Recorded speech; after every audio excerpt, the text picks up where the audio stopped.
இதோ மாடுகளின் மீது கருணை செலுத்தி பராமரித்துக் கொண்டு சராசரி மனிதராய் காட்சி கொடுக்கும் இவர் சுடலைமுத்து.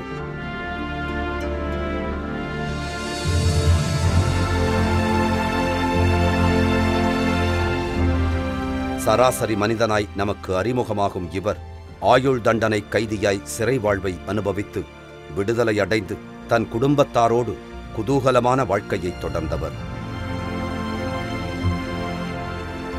சமீப காலத்தில் குடும்பத்தாரோடு ஏற்பட்ட மனஸ்தாபம் காரணமாக இந்த சின்னஞ்சிறு குடிசையில் தன்னந்தனி மனிதராய் தன் வாழ்க்கையை ஓட்டிக் கொண்டிருக்கிறார்.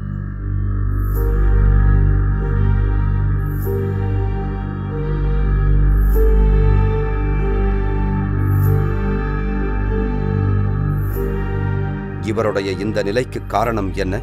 சுடலைமுத்துவின் சிறுவயது பருவத்திற்கு சென்று திரும்புவோம். சுடலைமுத்துவின் குடும்பம் ஓர் விவசாய குடும்பம். இவரது தந்தையார் வழி வழியாக இந்த கிராமத்தில் வாழ்ந்து வந்தவர்.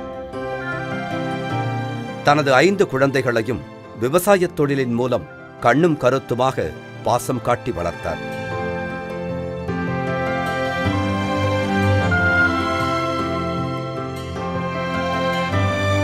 அவரது மனைவிக்கும் தன் பிள்ளைகள் மீது தனியாத பாசம். மிகவும் நல்ல நிலையில் குடும்பம் நடந்து வந்தது. இதனிடையே வேறு ஊருக்கு குடிபெயர்ந்தது இவர்களது குடும்பம்.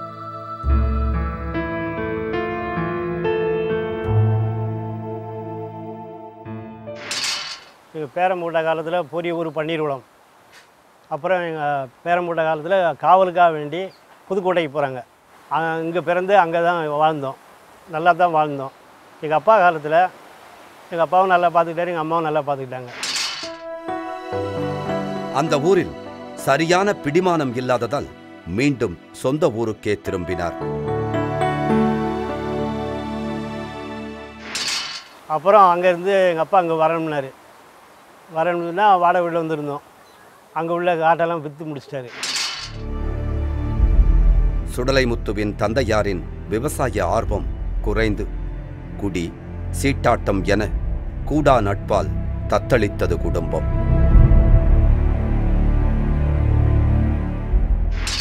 எங்கள் அப்பா விவசாயம் பார்த்தாரு. விவசாயம் பார்த்துட்டு இருந்தார். அப்புறம் மாடு எல்லாம் காட்டெல்லாம் விற்றுட்டார்.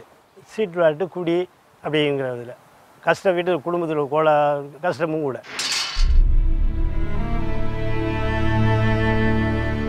திடீரென ஒரு நாள் அவர் இறந்துவிட குடும்பத்தை காக்க வேண்டிய பொறுப்பும் சுமையும் மூத்த மகனான சுடலைமுத்துவின் மீதும் வயதான தாயாரின் மீதும் விழுந்தது.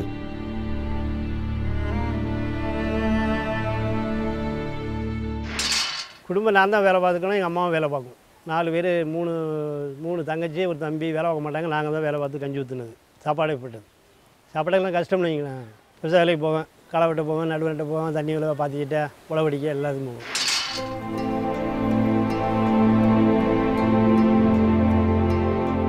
தன் குடும்பத் தொழிலான ஊர்காவல் புரிவதையும் விவசாயத் தொழிலையும் செய்து தன் 3 தங்கைகளையும் ஒரு தம்பியையும் காப்பாற்றி வந்தார் சுடலைமுத்து.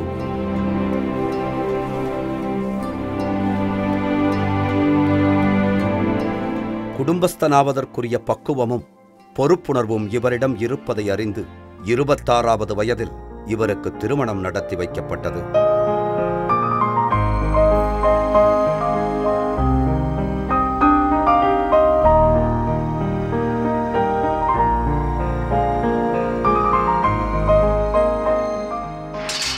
எங்கள் அம்மாவுக்கு 2 நாளைக்கு ஒரு உடம்பு சரியில்லாமல் போயிடும்.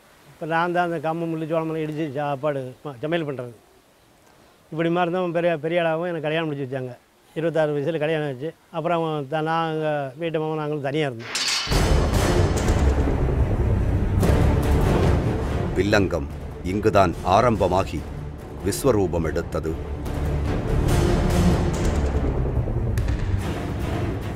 ஆம், உள்ளூரிலேயே இவரது மாமா மகன்கள் சாராயம் காய்ச்சும் தொழிலில் ஈடுபட்டிருந்தனர்.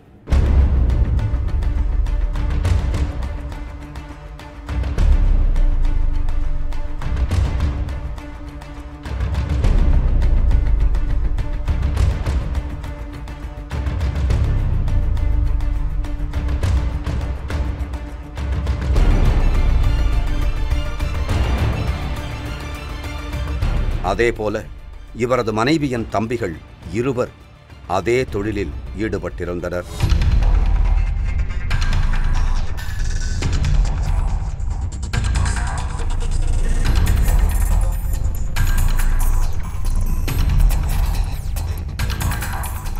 ஒரே ஊரில் 2 கோஷ்டிகள் இருந்தால் உரசல் வருவது இயற்கைதானே.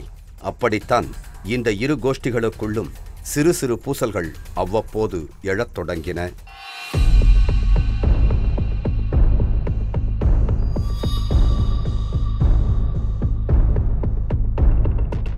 இவர்களுடைய இந்த உரசல் ஒரு நாள் பூதாகரமாய் விஸ்வரூபம் எடுத்தது.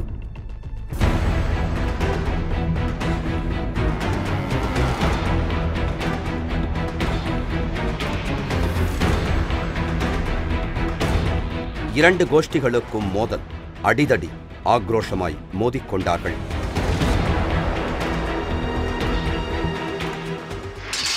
கல்யாணத்து பேரும் நல்ல முறையில் தான் ஓடி இருந்தது. விவசாயம் பார்த்துட்டு இருந்தேன்.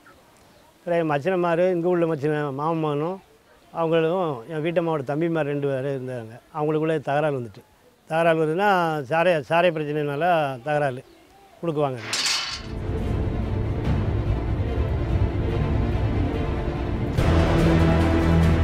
இறுதியில் சுடலைமுத்து மனைவியின் தம்பிகள் இருவரும் வெட்டப்பட்டனர்.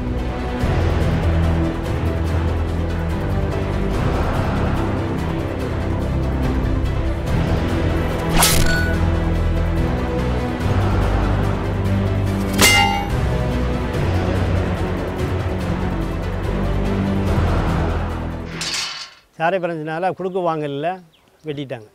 யாரை? என் வீட்டம்மாவோட தம்பிமார் 2 பேர்.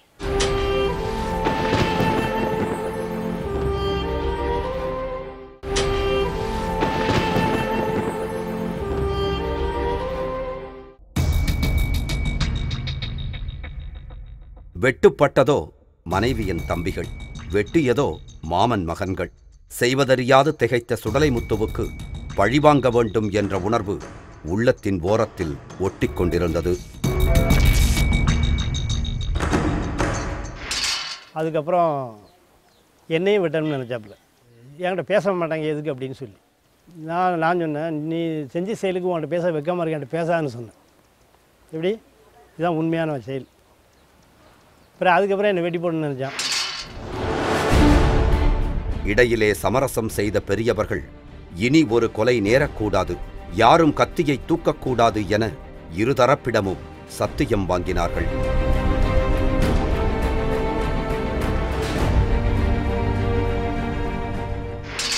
ஆமாம், கொல்லணும்னு நினச்சி என்ன நைட்டும் பகலும் அறுவலை கொண்டு 7 நாளாக ஓங்கினான். அப்புறம் அவள் அண்ணாச்சி வந்து சத்தியம் பண்ணி அறுவலை வாங்கிட்டாங்க. அப்புறம் ஊடிக்கம் கொண்டு ஓங்குறான். அவர்களிடமிருந்து தப்பிக்க வேண்டியது மட்டுமின்றி தன்னை தற்காத்துக் கொள்ளவும் வேண்டிய கட்டாயம் சுடலைமுத்துவுக்கு இருந்தது. இவரும் அருவாளை எடுத்தார். வெறிகொண்ட வேட்டை விலங்குகளாய் ஒருவரை ஒருவர் தேடி அலைய இறுதியில் முந்திக் கொண்டார் சுடலைமுத்து.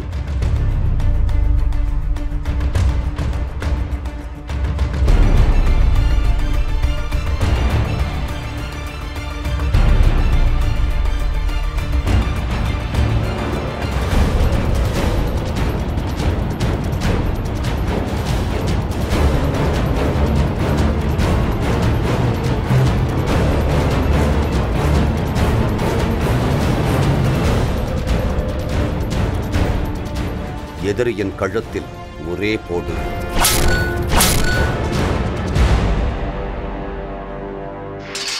அன்னைக்கு ஃபுல்லாகவே அங்கே தான் சுற்றிட்டு அலையும். அவன் என்னை வெட்டி போடணும்னு நினைக்கான், நான் அவனை வெட்டி போடணும்னு நினைக்கேன். அவன் அந்த அறுவா இல்லாத காரணத்தால நான் முந்தி வெட்டியாச்சு. சத்தியம் பண்ணி அறுவா வாங்கிட்டாங்க இல்லையா, அவன் துணுக்கா போகல, லேஸ் பிடையில் மட்டும் வெட்டு லேசாக ஒரு இன்ச்சு பதிஞ்சிருக்கும். கீழே விழுந்துட்டார். கீழே விழுந்த உடனே இறந்து போனான்னு ஆஸ்பத்திரி தூக்கிட்டு போனாங்க. ஆஸ்பத்திரி போக வழியே இறந்து போனார். இவரோ தலைமறைவாகி நெல்லைக்கு சென்று கோர்ட்டில் ஆஜரானார். அப்புறம் என் வீட்டை வந்து தீ கொளுத்திட்டாங்க. எங்கள் அம்மா வீட்டையும் என் வீட்டையும் தீ கொளுத்தி ஓட்டை உடைச்சி செய்துட்டாங்க. கேள்விப்பட்டேன். நான் தலைமறைவாகி நேராக போய் திருநெல்வேலியில் போய் ஆஜராயாச்சு. ஆஜராகி ஒரு 40 நாள் உள்ளே இருந்துட்டு அப்புறம் வெளியே வந்தேன். வழக்கு நடந்து ஆயுள் தண்டனை விதிக்கப்பட்டது.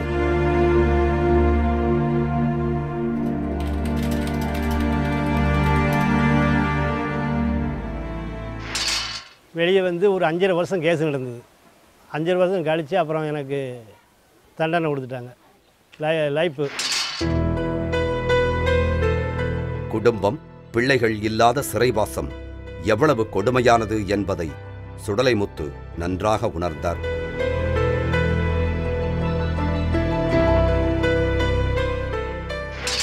செயல் வாழ்க்கை அப்புறம் எங்கே தூக்கம் வருமா என்ன செய்யும்? 2 வருஷமாக நான் தூங்கவே இல்லை. வீட்டை நினச்சிக்கிட்டு கேஸை நினச்சி தூங்கவே இல்லை. அப்புறம் அப்படியே கொஞ்சம் கொஞ்சமாக ஆகி தேர்ச்சியாகி அரை குறையமாக பட்னியாக கிடந்து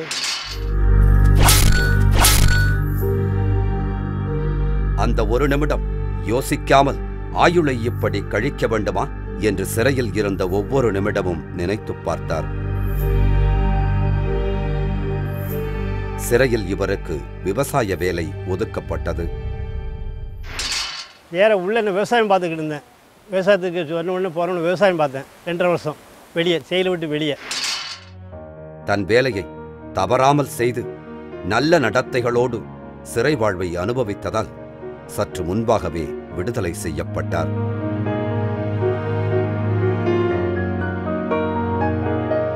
வளர்ந்துவிட்ட பிள்ளைகளும் வாஞ்சையான மனைவியும் வரவேற்க சிறையில் தொடர்ந்த விவசாயத்தோடு மர விற்பனை தரகு வேலையும் பார்த்தார்.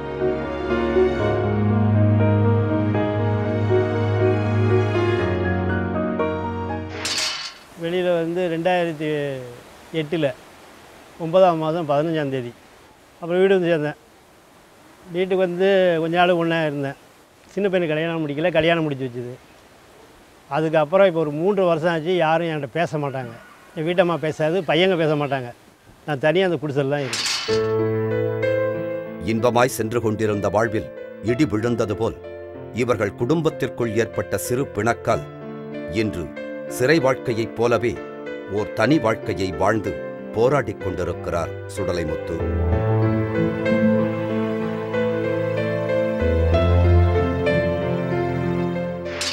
இந்த வாழ்க்கையாக இப்பவும் சிறைக்குள்ளே இருந்த மாதிரி தான் இருக்குது. எனக்கு வீட்டில் பிரிஞ்சிருக்கும்ல, மக்களும் பேச மாட்டாங்க, மரமும் பேச மாட்டாங்க, வீட்டும் பேச மாட்டாப்புல. அப்புறம் எப்படி இருக்கும்? அது சிறை வாழ்க்கையே இது ஒன்று. மர புரோக்கர் வேலை பார்த்துக்கிட்டு இருக்கேன். தோட்டத்துக்காரங்க மரத்துக்காரங்களும் ரூபா கொடுப்பாங்க, வியாபாரியும் கமிஷன் கொடுப்பாங்க. அதுதான் ஓடிக்கிட்டு.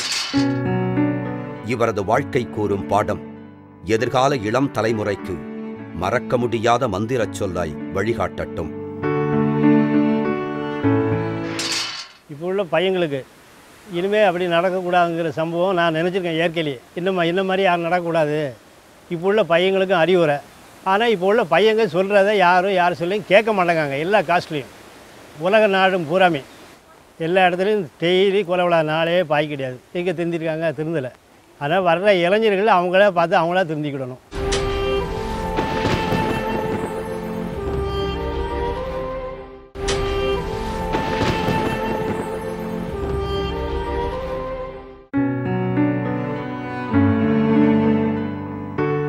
அந்த ஒரு நிமிட வேகம், அந்த ஒரு நிமிட கோபம் வாழ்க்கையின் இன்பங்களை விழுங்கிவிடும் என்ற உண்மையை அனைவரும் உணர வேண்டும்.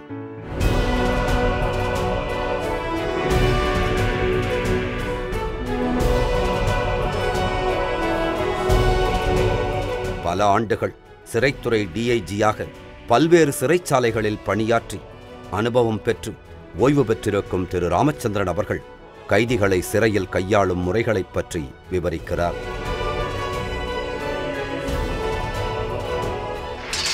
சிறைச்சாலையில் முதலில் சிறைச்சாலைக்குள்ளே ஒரு கைதி வரும்போது அவனுடைய மனநிலை நிச்சயமாக மிக மிக மோசமான நிலையில் தான் இருக்கும். இந்த மாதிரி ஒரு அவமானத்துக்கு நம்ம உள்ளாகி விட்டோமே, சமூகத்தால் நம்ம புறக்கணிக்கப்பட்டோமே, இனிமேல் எப்படி நம்ம குடும்பத்தை பார்ப்பது, நம்ம குடும்பத்தில் உள்ளவர்கள் எப்படி மற்றவர்கள் பார்ப்பார்கள் என்ற பல்வேறு கவலைகளுக்கிடையே நாம் இறந்து விடலாமா, நாம் ஏன் இன்னும் இருக்க வேண்டும் என்ற மனநிலையில் தான் வருவார்கள். ஆனால் அவர்கள் வந்தவுடனேயே ட்ரீட் செய்கின்ற விதம், அதாவது அவர்களை நடத்துகின்ற விதம், அவர்கள் அந்த மனநிலையிலிருந்து மாறுபட்டு விடுவார்கள். முதல் சிறைச்சாலைக்குள் வந்தவுடன் அவரை மற்ற கைதிகளோடு நாங்கள் சேர விட மாட்டோம். முதலில் அவர்களுக்கு தனியாக ஒரு குவாரண்டைன் ப்ரொசீஜர் என்று ஒன்று தனியாக அந்த சிறைவாசிகளை வைத்திருப்போம். அவரை உடனடியாக சைக்காலஜிஸ்ட் பார்ப்பார், சோஷியல் ஒர்க்கர் பார்ப்பார், அதுக்கப்புறம் மருத்துவர் பார்ப்பார், சிறை அதிகாரிகள் அவரை சென்று பார்ப்பார்கள். ஸோ அவர்களுடைய கேஸ் முழுவதும் என்ன கேஸுக்காக உள்ளே வந்திருக்கின்றார், என்ன குற்றம் செய்து அவர் உள்ளே வந்திருக்கின்றார் என்பதை நாங்கள் அனலைஸ் செய்து அவர் எந்த இடத்தில் வைக்க வேண்டும் என்று நாங்கள் தீர்மானிப்போம். சிறைத்துறை அதிகாரியாக இவர் கைதிகளின் மேல் கருணை கொண்டு பல்வேறு மாற்றங்களை செய்தார்.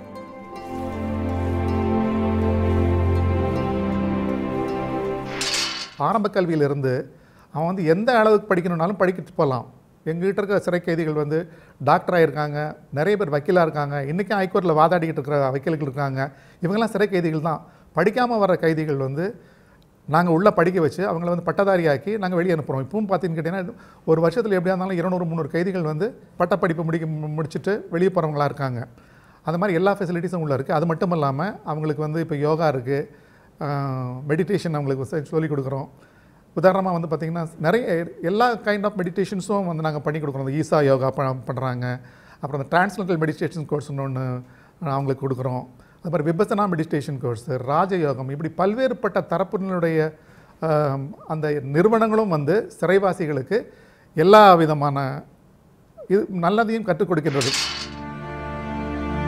சிறை தண்டனை முடிந்து சுதந்திர பறவைகளாய் வெளியில் வரும் கைதிகளை மனிதராகவே பார்க்க வேண்டும் என்று கூறுகின்ற இவர் அவர்களின் நல்வாழ்விற்கு என்னென்ன உதவிகள் கிடைக்கின்றன, அவற்றை எந்தெந்த அமைப்புகள் செய்கின்றன என்று விளக்குகிறார்.